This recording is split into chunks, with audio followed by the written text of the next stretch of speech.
여러분 안녕하십니까? 광주 MBC 뉴스투데이 시작합니다. 먼저 오늘의 주요 뉴스입니다. 민주당 1차 슈퍼위크에서 이재명 지사가 과반 득표에 성공했습니다. 1차 슈퍼위크 이후 후보들 간 합종 연행의 가능성이 제기되고 있어 다음 주 치러질 호남 경선에 이목이 쏠리고 있습니다. 해외 도피 생활을 해오다 자진 귀국한 문흥식 전 5.18 구속 부상자회 회장에 대한 수사가 이번 주 본격화될 전망입니다. 학동 사구역 참사와 관련된 연결고리가 밝혀질지 주목됩니다. 코로나19 확산세가 줄지 않는 가운데 추석이 다가옵니다. 고향에서는 방문 자제를 호소하고 있어 이번 명절 분위기도 지난해와 크게 다르지 않을 것으로 보입니다. 광주형 일자리의 첫 적용 모델인 광주 글로벌 모터스가 이번 주부터 본격적인 양산 체제에 돌입합니다. 더불어민주당 대통령 선거 후보를 뽑는 경선이 진행되고 있는 가운데 이 경선의 흐름을 좌우할 1차 슈퍼위크가 종료됐습니다. 앞선 세 차례 지역 경선에서 과반 득표를 이어가며 대세론을 형성한 이재명 후보가 1차 슈퍼위크에서도 과반을 득표하며 대세론을 굳혀가고 있는 모양새입니다. 송정근 기자입니다. 이변은 없었습니다. 더불어민주당의 대통령 후보를 뽑는 중요한 변곡점으로 평가받고 있는 1차 슈퍼위크에서 이재명 후보가 과반 득표했습니다. 첫 번째 지역 경선지를 시작으로 강원 지역까지 4번 연속 과반 득표를 얻었고 64만 명이 넘게 참여한 1차 국민선거인단 투표에서도 과반 지지를 얻었습니다. 구체적으로 살펴보면 강원 지역 순회 경선에서 이재명 후보는 55.36%를 얻어 득표율 27%를 기록한 이낙연 후보를 2배 넘게 앞질렀습니다. 또 1차 선거인단 투표에서 이재명 후보는 51.09%, 이낙연 후보는 31.45%를 기록했습니다. 모든 선거인단의 투표를 종합한 결과에서도 이재명 후보는 51.41%, 이낙연 후보는 31.08%를 기록했습니다. 특별한 전략은 없습니다. 성심을 다해서 보조드리고 저의 장점과 과거의 성과들을 설명드리겠습니다. 국회의원직 사퇴라는 초강수를 두며 추격 중인 이낙연 후보 캠프는 1차 슈퍼위크를 통해 희망을 얻게 됐다고 밝혔습니다. 어떻게 해야 본선을 더 확실하게 이길 수 있을까에 대한 우리 선거인단의 고심이 깊어지고 계시는구나 이렇게 생각합니다. 다음 주 예고돼 있는 호남 경선을 앞두고 후보들 간 셈법이 더욱 복잡해졌습니다. 광주 전남북 등 호남은 민주당의 심장으로 꼽히는 지역인데다 호남의 선택이 늘 민주당의 대선 후보를 만들어냈기 때문입니다.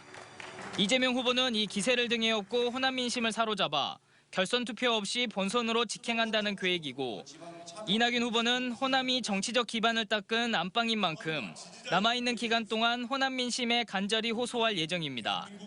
1차 슈퍼위크 이후 일부 후보의 중도 사퇴와 후보들 간 합종 연행 가능성도 제기되고 있는 상황이어서 후보들 간 경쟁은 더 치열해질 것으로 보입니다. MBC 뉴스 송정근입니다. 해외 도피 생활을 해오다 석 달 만에 자진 귀국한 문흥식 전 5.18 구속 부상자 회장이 코로나 진단 검사에서 음성 결과가 나옴에 따라 경찰 수사가 본격화됐습니다. 광주경찰청 수사본부는 문 씨가 업체 선정 과정에서 금품을 받은 혐의에 대해 우선 집중 조사해 신병 처리할 계획이라고 밝혔습니다. 경찰은 문 씨가 불법 업체 선정 과정에 추가 연루자들을 밝히고 공사 단가 후려치기 등 추가 의혹을 밝힌 데 있어서도 중요한 고리가 될 것으로 보고 구속영장을 신청할 예정입니다. 이처럼 문흥식 전 5.18 구속 부상자 회장이 긴급 체포돼 경찰 수사를 받고 있는 것과 관련해 학동 참사 시민대책위원회가 철저한 수사를 촉구했습니다. 학동 참사 시민대책위는 문 씨에 대한 철저한 수사로 학동 4구역 재개발 사업 비리에 대한 현대산업개발 측의 관련성이 충분히 드러날 수 있기를 기대한다고 밝혔습니다. 대책위는 현대산업개발이 재개발조합 건설 이전부터 문 씨와 공모의 조합 결성에 영향을 미치고 그 대가로 시공사로 선정됐다는 의혹이 제기되고 있다며 철저한 수사로 진상이 규명돼야 한다고 강조했습니다. 제14호 태풍 찬투가 북상 중입니다. 찬투는 현재 중국 상하이 남쪽 해상에서 북상 중인데요. 서행하다가 점차 한반도 부근으로 방향을 틀겠고 이번 주 금요일 새벽이면 서귀포 서쪽 해상, 토요일 새벽이면 여수 남동쪽 약 60km 해상까지 북상하겠습니다. 이미 서해남부와 남해서부 바다를 중심으로는 풍랑주의보가 발효 중이고요. 먼바다를 중심으로는 태풍 예비특보도 발표됐습니다. 이번 주는 내내 높은 파도가 일겠습니다. 너울이 유입되겠고요. 높은 파도가 해안도로와 방파제를 넘을 수 있겠습니다. 해상에서는 안전사고 없도록 각별히 주의하시기 바랍니다. 하늘 모습 보시면 태풍의 영향으로 구름이 가득 끼어 있는 상태입니다. 오늘 낮부터는 남해안을 중심으로 바람이 강하게 불겠고요. 밤부터는 비도 이어지겠습니다. 오늘 낮부터 평균 풍속 시속 35에서 60km가량의 강풍이 불겠고요. 순간적으로는 시속 70km에 달하는 매우 강한 바람이 불 수 있겠습니다. 최소 이번 주 금요일까지 내내 비가 이어질 전망인데요. 우선 오늘 밤부터 모레까지 예상되는 강수량은 광주와 전남의 최고 80mm고요. 남해안을 중심으로는 시간당 30에서 50mm 안팎의 강한 비가 쏟아지면서 120mm가 넘는 폭우가 쏟아질 수 있겠습니다. 기온은 어제보다 내림세를 보이겠습니다. 아침 기온 20도 안팎으로 어제와 비슷하고요. 한낮 기온은 27도로 어제보다 3도가량 낮은 기온 예상됩니다. 날씨 정보였습니다. 정부가 구형 건설기계 엔진을 미세먼지 배출이 적은 친환경 엔진으로 교체해주고 있는데요. 그간 1,000억 원이 넘는 국비가 투입됐지만 정작 현장에서는 엔진이 교체된 건설기계를 외면하고 있어 세금 낭비라는 지적이 일고 있습니다. 강서영 기자입니다. 전남 광양시의 한 주차장. 낡은 지게차가 줄지어 섰습니다. 엔진룸을 열어보자 안에는 말끔한 새 엔진이 설치돼 있습니다. 정부 지원을 받아 엔진만 교체된 노후 지게차입니다. 정부는 지난 2013년부터 오래된 건설 장비에서 발생하는 미세먼지를 줄이기 위해 친환경 엔진으로 교체하는 사업을 지원하고 있습니다. 지금까지 투입된 세금은 국비 1,400억 원. 지원 사업을 통해 엔진을 교체한 건설기계는 전국적으로 14,000여 대에 달합니다. 친환경 엔진 한 대당 가격이 무려 1,600만 원, 노후 지게차 한 대 가격보다 두세 배 비쌉니다. 중고차 700만 원, 1,000만 원 이런 차에다가 1,몇백만 원짜리 엔진 이 제조사 배부르고 그다음에 엔진 교체 장착을 해주는 정비업소가 또 이득을 봤을 거고. 그런데 엔진을 교체한 지게차를 현장에서는 외면하고 있습니다. 구식 차체와 부품이 새 엔진의 성능과 맞지 않아 급하게 기어가 바뀌고 급발진하는 문제가 발생하는 겁니다. RPM에 따른 토크가 달라지는데 그걸 기존의 어떤 세팅된 값을 그냥 쓰다 보면 밸런스가 맞지 않고. 대규모 건설 현장에서는 대체로 연식 10년 이상의 건설기계 사용을 제한하고 있어 엔진만 교체했다고 쓸 수 있는 것도 아닙니다. 운행을 되고 그만 운행이 돼야지 갈 수가 없어요, 갈 수가. 지난 2013년부터 엔진 교체 사업에 들어간 예산만 1,400억 원. 하지만 환경부는 얼마나 미세먼지가 줄었는지 효과를 집계한 자료조차 없다고 말하고 있습니다. 전체적으로 뽑아놓은 자료는 없고요. 나름대로 한정된 효과가 있다고 저희들은 보고 있는 겁니다. 정부는 올해도 이 사업에 400억 원을 추가로 투입할 예정입니다. MBC 뉴스 강서영입니다. 경찰 수사를 무마해주겠다며 친아버지와 농협조합장 등을 속여 8억 원을 가로챈 40대가 실형을 선고받았습니다. 광주지법 형사 9단독은 업무상 횡령 혐의로 수사를 받고 있던 아버지와 농협 관계자 3명에게 접근해 유력 인사를 통해 수사를 무마해주겠다고 속여 8억 원을 가로챈 혐의로 기소된 43살 정모 씨에게 징역 4년과 추징금 8억 원을 선고했습니다. 정 씨의 아버지 등은 지난 2013년 6월 허위로 쌀을 매입한 것처럼 서류를 조작한 혐의로 전남경찰청의 수사를 받고 있었습니다. 전립선 수술 후 신장 한쪽을 잃은 환자에 대해 병원 측이 의료 과실을 인정하고 손해배상을 해야 한다는 법원의 판단이 나왔습니다. 광주지법 민사 3단독은 A씨가 지난 2019년 조대병원을 상대로 낸 손해배상 청구 소송에서 병원과 의사가 A씨에게 총 9,300만 원을 배상해야 한다고 밝혔습니다. A씨는 지난 2019년 조대병원에서 전립선 절제술을 받은 후 우측 요관이 손상돼 우측 신장을 절제했습니다. 광주지법은 신체 감정 촉탁 결과와 변론을 종합하면 의사의 과실이 인정된다고 판단 내렸습니다. 도내 어린이 보호구역 안에 무인 단속 장비 설치율이 73%를 넘어섰습니다. 전남에서는 8월 말 기준 어린이 보호구역 681곳 가운데 501곳에 무인 단속 카메라가 설치됐으며 전남경찰은 나머지 구역도 내년까지 모두 설치할 수 있을 것으로 보고 있습니다.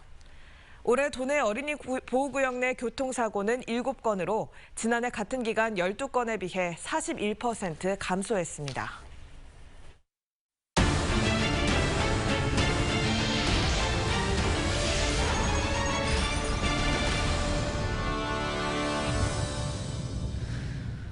코로나19 확산세가 줄어들지 않고 있는 가운데 벌써 세 번째 명절을 맞이하게 됐습니다.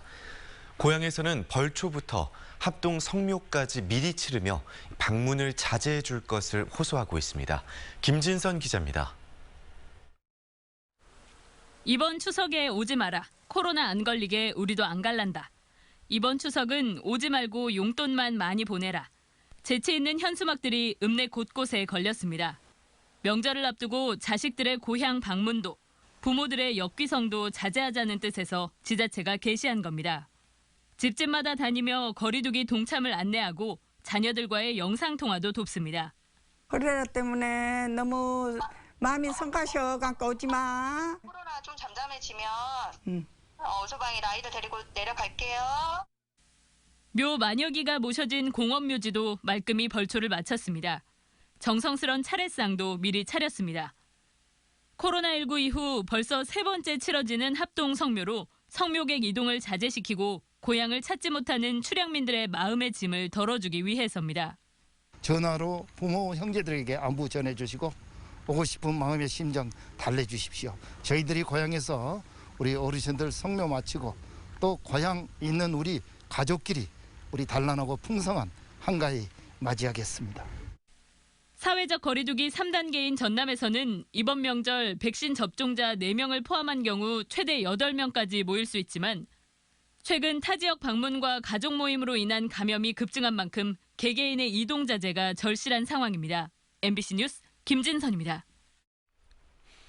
휴일인 어제 광주에선 코로나19 두 자릿수 확산이 계속됐습니다. 광주시에 따르면 어제 오후 6시를 기준으로 외국인 고용사업장, 전수검사 관련 확진자 1명과 감염 경로를 조사 중인 유증상자 5명 등 모두 13명이 신규 확진됐습니다. 이로써 외국인 사업장 전수검사 확진자는 77명, 광산구 선제검사 관련 175명으로 늘어났습니다. 남구의 모 초등학교와 중학교에서 확진자가 발생해 교직원과 학생 등 145명이 전수검사를 받았으며 지표 환자를 제외한 전원이 음성 판정을 받았습니다. 광주시가 추석을 전후해 결식 우려가 있는 노인들에게 하루 3끼를 무료로 제공합니다. 광주시에 따르면 코로나19 위기 극복을 위한 민생 안정 대책의 일환으로 오는 16일부터 25일까지 무료 급식을 1일 3식으로 확대합니다. 광주시는 만 60세 이상 기초생활보장 수급자와 저소득 독거노인 등을 대상으로 하루 평균 4,800여 명에게 1일 1식을 제공하거나 도시락 배달을 해오고 있습니다.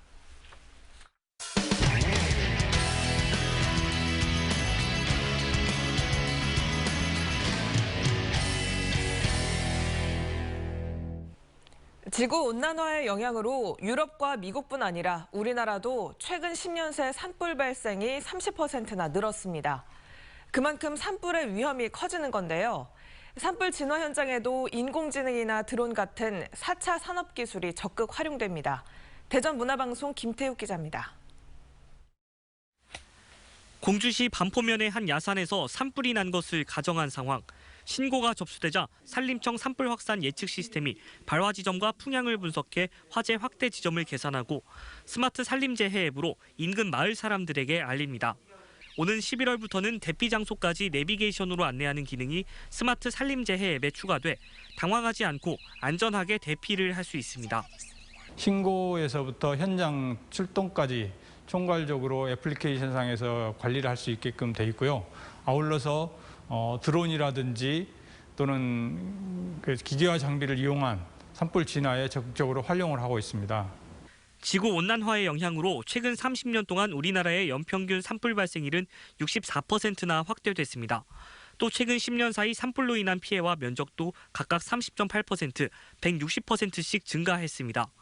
산림청은 커지는 산불의 위협에 대응하기 위해 인공지능 AI와 드론 같은 4차 산업 기술을 현장에 적극 활용할 계획입니다. AI가 진화 우선순위를 결정해 진화 헬기와 인력 배치를 돕는 시스템을 내년 시범 도입하고 드론으로 실시간 산불 감시는 물론 진화탄을 실은 산불 진화용 드론도 현장에 투입해 효율성을 높입니다. 4차 산업의 핵심 기술을 적용한 기술 개발로 산불 예방 및 현장 대응 체계를 더욱 고도화시켜 나가겠습니다. 또 기존 산불 감시용 CCTV는 대형 산불 위험이 큰 동해안 지역을 중심으로 불꽃과 연기를 자동 감지할 수 있는 지능형 CCTV로 보급을 늘리는 한편 오는 2026년까지 낡은 중소형 헬기 13대를 중대형으로 교체하고 야간에도 산불 진화를 할 수 있는 대형 헬기 3대 도입하는 등 기존 장비 교체도 병행해 나갈 계획입니다. MBC 뉴스 김태욱입니다. 100일 동안 맘먹고 쓰레기를 줄이면 얼마나 줄일 수 있을까요? 지난해 말 청주에서 100여 명이 시작한 이 실험이 시민운동으로 확대됐습니다. 동참하겠다는 참가자가 이번엔 1000명이 넘습니다. MBC 충북 심충만 기자입니다. 잘 타지도 썩지도 않는 처치 곤란의 아이스팩 수천 개가 도심 광장에 하나둘 모입니다. 반나절 만에 가로 27m, 세로 5m 도안을 가득 채워 배열한 이 아이스팩의 메시지는 쓰레기 아웃. 시민 몇몇이 무작정 쓰고 버린 결과를 시각적으로 경고하는 퍼포먼스입니다. 식상한 여느 캠페인과 달리 한층 의미 있는 쓰레기 줄이기 운동의 시작을 알리는 행사입니다. 이 발족식 이벤트를 통해서 우리 청주 시민 85만 명이 같이 한번 합류해서 쓰레기 줄이기 동참했으면 좋겠다. 이런 어떤 바람으로 행사를 치르게 됐습니다. 환경 분야를 비롯해 지역 15개 기관 단체가 뜻을 모은 이 운동의 실천단은 모두 1,013명. 지난해 말 시민 100명이 석 달 동안 쓰레기 얼마나 줄일 수 있는지 재미난 실험에 도전해봤는데 평소 대비 20% 이상의 효과를 입증하자 여러 단체와 시민들이 10배로 판을 키워 자발적인 시민 운동을 시작한 것입니다. 저는 많이 누리고 살았잖아요. 근데 제가 3남매가 있어요. 근데 저희 아이들은 많이 누릴 수가 없다라는 의식이 생겼어요. 그래서 참여를 하게 됐고 1000명으로 판을 키운 청주의 이번 쓰레기 줄이기 실천은 내년 말까지 1년 4개월. 이번엔 1000명으로 시작된 실천이 주변으로 얼마나 확산되고 그 결과가 지역 전체 쓰레기 배출량에 어떤 변화를 가져올지 측정할 예정입니다. MBC 뉴스 심충만입니다. 광주형 일자리의 첫 적용 모델인 광주 글로벌 모터스가 오는 15일 본격 양산 체제에 돌입합니다. 광주 글로벌 모터스는 오는 15일 시판용 첫 자동차 생산을 시작으로 올 연말까지 12,000대 자동차 생산을 목표로 하고 있다고 밝혔습니다. 또 내년부터는 7만 대 이상을 생산하고 향후 증설을 통해 20만 대까지 생산한다는 계획입니다. 광주 글로벌 모터스의 첫 차 생산은 지난 2019년 1월 광주시와 현대차가 투자 협약을 체결한 지 2년 8개월, 공장 착공을 한 이후 1년 9개월 만입니다. 광주시가 추석 기간 전통시장 활성화를 위해 오늘부터 22일까지 시내 모든 전통시장 주변 도로에 주정차를 허용합니다. 연중 상시 주정차가 허용되는 서방시장 등 4곳 주변 일부 구간에서는 기존대로 주정차를 할 수 있고 동구 대인시장 등 10곳에서도 주정차가 허용됩니다. 다만 소화전 5m 이내와 버스 정류장 10m 이내 등 4대 불법 주정차 금지 구역에서는 단속이 이뤄집니다. 축산물 수요량이 급증하는 추석 명절을 앞두고 전라남도가 축산물 이력제 특별 점검을 실시하고 도축장 조기 개장 등 운영을 확대합니다. 전라남도는 오는 24일까지 도내 축산물 판매업소 3,300여 곳을 대상으로 사육부터 도축까지의 정보를 기록 관리하도록 한 축산물 이력제를 점검하고 수입산이 국산으로 둔갑하거나 이력 정보를 허위로 표시한 사례 등을 중점적으로 점검할 계획입니다.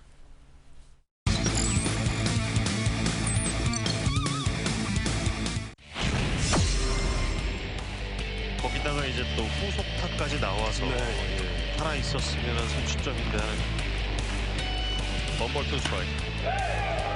투수가 빠져나가면서 중견수 앞에 안타. 이휘 선수가 좀 손을 뻗는 최정원 2타수 2안타. 포스트에서 2구 마운드 볼 스윙 삼진 그리고 2루 가는데 이 공이 흘렀어요. 정현은 한 베이스 더 3루까지 이닝을 종료시킬 수 있던 찬스가 결국 이렇게 2사주자 3루가 됐습니다. 활용을 해야 됩니다. 센터 쪽에 안타. 3루 주자를 불러드립니다. 안태환 적시타.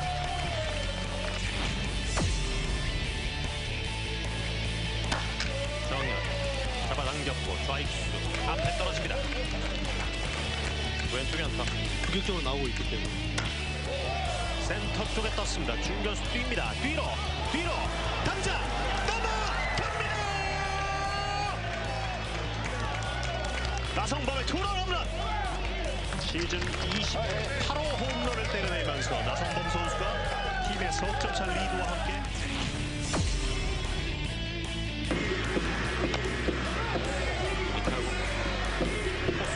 집어들어서 1루. 이렇게 선발에 비교적 열세도 출발했던 NC 다이노스가 오늘 경기를 승리로 이끌어가면서 더블헤더를 독식했습니다. 스코어 3대0.